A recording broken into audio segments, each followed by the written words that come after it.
Dnes ťa prevedem tým, ako som vytvoril túto lupovanú animáciu, ktorú som dal dokopy v Blenderi. Tak poďme na to. Pri tejto technike som v podstate využil len minimum modelovania, všetko som dával dokopy cez Geometry Nodes.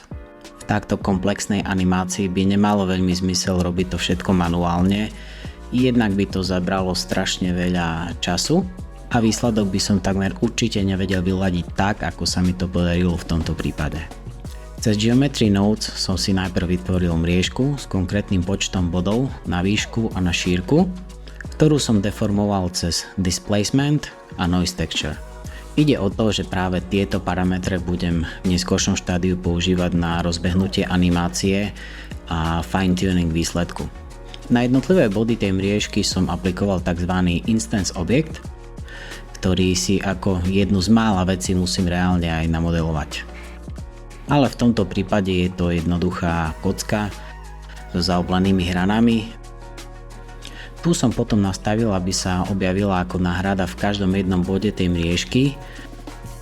Najprv som použil kocku, ktorá mala geometriu v podstate len na hranách, ale potom som si ju odložil na neskoršiu časť ako doplnkový element. Bolo to preto, lebo mi to časom prišlo príliš komplexné a nevedel som sa v tom vôbec dobre orientovať. Rovnako by to urobilo strašne veľa problémov aj pri nasvedcovaní celej scény.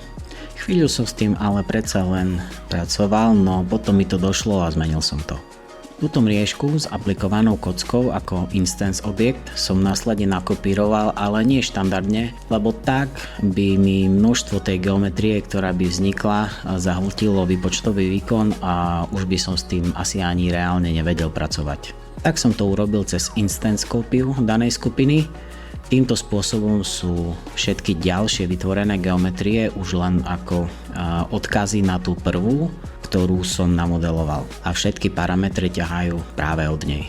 Sú to teda také fiktívne geometrie, ktoré vidím, ale nezaťažujú výpočtový výkon počítača. Istú dobu som sa ale trošku trápil, ako to má vlastne vyzerať, lebo som to nevytváral s nejakým úplne konkrétnym výsledkom, ktorý som potreboval dosiahnuť.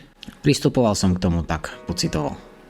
Vedel som ale, čo chcem približne, a potom som sa už len hral s tým, ktoré vrstvy, ktoré elementy upravím, kde zvýšim alebo znížim ich počet, zväčším alebo zmenším a tak ďalej. Až kým som nebol v rámci možnosti spokojný. Klasická metóda pokus omyl.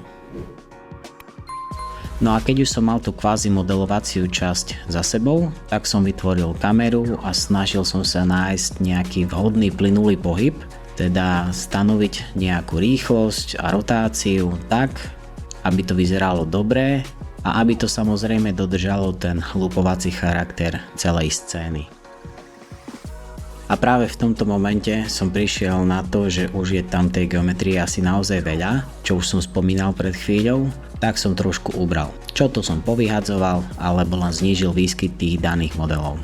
Lenže to som v prvom momente nemal odkiaľ vedieť. Takéto projekty sú zvyčajne niečo ako živý organizmus, takže je to 2 kroky vpred a 1 krok vzad. Takáto je realita. Keď som bol s pohybom kamery viac menej spokojný, tak nastal čas aplikovať materiály, aby to opäť nabralo nový rozmer a zase som to mohol trošku upraviť na základe toho, že už to má aj nejakú textúru.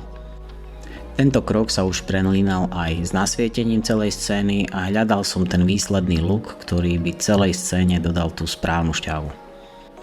A potom som zasa objavil problém s rozložením mriežky, čo ma na začiatku ale že vôbec nenapadlo. Keďže som mal párny počet modelov nalepených na mriežke, tak sa presne v strede vytvárala taká nepekná škára, cez ktorú prenikalo svetlo z hora aj z dola.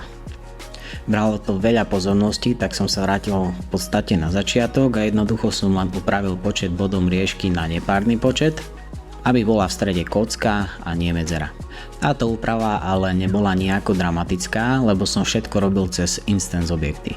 Čiže stačilo urobiť úpravu v jednom a aplikovalo sa to hneď na celú scénu.